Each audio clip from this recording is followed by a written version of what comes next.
Salut à tous, aujourd'hui on se retrouve pour un nouvel épisode d'OM Story. L'épisode d'aujourd'hui est un petit peu particulier. On va parler de la vie de Bernard Tapie avec une attention particulière pour ce qu'il a accompli à l'OM évidemment, mais pas que. Un épisode que j'avais prévu depuis quelques temps déjà et qui est totalement dans l'air du temps pour commémorer la victoire en Ligue des Champions il y a 28 ans maintenant, pour laquelle il est évidemment l'un des plus grands artisans. On entre directement dans le vif du sujet. Bernard Tapie est né le 26 janvier 1943 à Paris. Il est issu d'une famille de la classe moyenne, un père ouvrier et une mère aide-soignante. Au niveau de son parcours scolaire, il est titulaire d'un diplôme de technicien électronique, rien qui ne laissait présager qu'il allait devenir par la suite un homme d'affaires couronné de succès. En 1966, il se lance même dans une carrière de chanteur, en sortant 3 albums 4 titres qui n'ont pas forcément rencontré leur public, une expérience qu'il a réitérée dans les années 80 aux côtés de Didier Barbelivien, puis en 98 avec Doc Gynéco. Il a aussi couru en Formule 3 à l'époque de Matra, mais a rapidement abandonné l'idée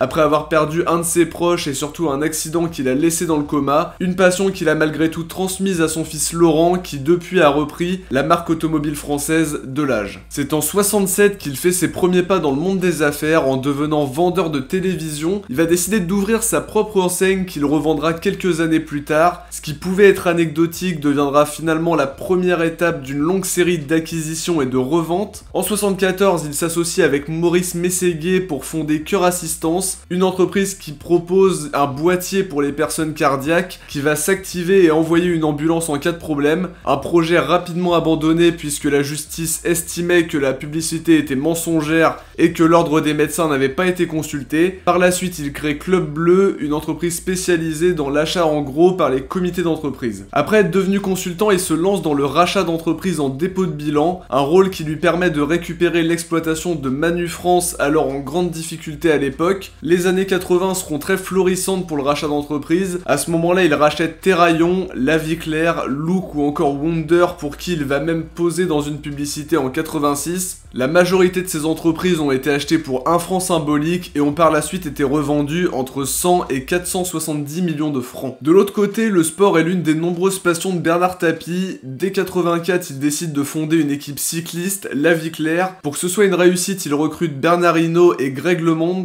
Rapidement, les résultats arrivent avec la victoire du Français au Tour d'Italie et au Tour de France, puis celle de l'Américain au Tour de France 86. En 90, il reprend l'entreprise Adidas qui n'arrive plus à faire face à la concurrence et qui a des coûts de production bien trop élevés. Pour régler ce problème, la production allemande est délocalisée en partie en Asie et pour moderniser la marque, Tapie recrute un styliste de Nike pour remplacer la fleur de lotus par les 3 bandes iconiques de la marque allemande. Après 2 ans compliqués, l'entreprise se rentabilise dès 93, très occupé par son poste de ministre à l'époque dont on parlera après. Il décide de revendre l'entreprise et s'en remet au Crédit Lyonnais pour cela, ce qui donne lieu à l'affaire de l'arbitrage qui fait encore le tour de l'actualité au moment où j'écris cette vidéo. En 1986, l'OM est en bas de tableau et n'a plus remporté le moindre titre depuis 10 ans. À l'époque, Gaston Defferre est maire de Marseille et c'est sa femme Edmonde Charleroux qui demande à Bernard Tapie de reprendre le club. Tapie accepte et rachète le club pour 1 franc symbolique. Pour redonner au club ses lettres de noblesse, il réalise un recrutement qu'on peut qualifier de pragmatique, en signant les Bordelais Giresse et Tigana dans le cadre d'un bras de fer avec le président des Girondins Claude Bèze. Il recrute d'autres joueurs qui ont brillé par la suite comme Papin, Boli, Deschamps, Desailly, Barthez. On peut aussi citer des joueurs qui étaient déjà plus chevronnés à l'époque comme Enzo Francescoli, l'idole de Zidane, Carlos Moser, Manuel Amoros et des entraîneurs réputés comme Raymond Goethals ou Franz Beckenbauer. Il recrute d'autres joueurs presque inconnus comme Waddle à Tottenham, Abedi Pelé à Mulhouse ou encore Alen Boksic à Lejdukspik. Des choix payants, 3 titres de champion entre 89 et 92, 4 même si on compte le titre de 93 qui a été retiré. Autre succès de l'époque, 2 demi-finales de Coupe d'Europe en 89 et 90, puis la finale de Bari en 91 et bien évidemment la victoire finale en Ligue des Champions 93. L'affaire VAOM va mettre fin à l'aventure Tapie-OM, une affaire de corruption qui visait à éviter toute blessure avant la finale de Ligue des Champions 93, des blessures qui avaient beaucoup handicapé l'OM dans la finale de 1991. On va pas rentrer dans les détails puisqu'il faudra une vidéo entière pour expliquer tout ça. Au bout du compte, le club sera rétrogradé en Ligue 2 et sera même interdit de recrutement. Tapie, lui, sera condamné à de la prison ferme et le club sera mis en faillite, l'obligeant à recruter des joueurs libres qui ont été associés à des jeunes du centre. Le club remporte la division 2 mais n'est pas autorisé par la DNCG à être promu. Bernard Tapie démissionne de la présidence puisqu'il juge que cette décision défavorable est liée à sa présence au sein du club. En 2001, il revient sous la présidence de Robert Louis Dreyfus en devenant actionnaire associé, une manière de contourner l'interdiction de gérer un club de foot qui devait durer jusqu'en 2003. La saison suivante, il sera responsable du secteur sportif mais devra rapidement quitter le club après des conflits internes avec Pierre Dubiton. Le titre de la vidéo l'évoque clairement, Bernard Tapie a expérimenté beaucoup de choses dans sa vie. Dans les années 80, il fait d'ailleurs ses premiers pas à la télévision, d'abord dans des émissions politiques, puis dans des émissions à grand audimat comme Gym Tonic, Champs-Élysées ou encore Les Grosses Têtes. Son style direct et libéré plaît beaucoup aux téléspectateurs, notamment à un public assez jeune et féminin. En 86, il crée sa propre émission Ambition qui permet à un jeune de monter son entreprise en direct. Il sera aussi animateur dans l'émission Rien à cacher sur RTL9 et dans À tort ou à raison sur TF1. À la télé toujours, il s'essaye aussi aux commentaires d'un match de foot en couvrant la finale de LDC 2004, un rôle qu'il a aussi tenu à la radio dans l'émission d'Eugène Sacomano On refait le match. À la radio toujours, il anime aussi l'émission Radio Libre Allô Bernard en 1999. Dans les années 80, il décide aussi d'entamer une carrière politique en se rapprochant de François Mitterrand par le biais de son ami Jacques Séguéla. Grâce à cette rencontre, il va se présenter aux législatives de 88 à Marseille, puis à celle de 89 où il sera élu député jusqu'en mai 92. À ce moment-là, il est de plus en plus apprécié, notamment grâce à son débat contre Jean-Marie Le Pen, à qui il va montrer toute sa haine du Front National. En 92, lorsque Mitterrand installe Bérégovoy en Premier ministre, il demande à ce que Tapie intègre un poste de ministre. C'est chose faite avec un poste de ministre de la ville, créé spécialement pour l'occasion, et qui consistait à s'occuper de quartiers difficiles. Un poste qu'il devra quitter après qu'une affaire ait éclaté relative à des abus de biens sociaux présumés. Il reprendra son poste après avoir obtenu un non-lieu, mais quittera définitivement ce poste en 93 lorsqu'Édouard Balladur remplace Bérégovoy. Il sera à nouveau élu député en 93 dans la 10e circonscription des Bouches-du-Rhône, puis député européen entre 94 et 97. Il va revenir aux affaires à partir de 2009. Cette année-là, il décide d'acquérir 1% du capital du Club Med, une présence au sein du groupe de courte durée puisqu'il n'arrive pas à imposer ses idées. Il va donc décider de revendre ses parts. Par la suite, il va acheter le Bodicea, un yacht de luxe qu'il renomme Reborn après l'avoir transformé en palace. Il devient aussi coactionnaire du groupe Erzan et récupère le groupe La Provence qu'il a restructuré. Le groupe Bernard Tapie détient d'ailleurs toujours 89% du quotidien marseillais. Au niveau des affaires judiciaires, on le sait, la carrière d'un homme d'affaires n'est pas toujours linéaire et est souvent accompagnée d'affaires judiciaires. Je vais pas non plus rentrer dans les détails puisque ce serait très long pour faire un descriptif vraiment très bon. Parmi celles-ci, il y a l'affaire de l'arbitrage contre le Crédit Lyonnais suite à la vente d'Adidas dont le procès en appel s'éternise. Il y a eu aussi une des plus célèbres avec VAOM qu'on a évoqué un peu plus tôt. L'affaire Testu pour laquelle il a été condamné pour abus de biens sociaux fin 93. L'affaire du Fosséa pour laquelle il a été condamné pour fraude fiscale, abus de biens sociaux et banqueroute. La première affaire qu'il a frappée, c'est celle des châteaux de Bokassa, un dictateur centrafricain à qui il a racheté les propriétés françaises à tarif préférentiel en lui disant que la France allait lui saisir ses propriétés. Une vente annulée par la suite par le tribunal d'Abidjan et déconfirmée par la suite par le TGI de Paris.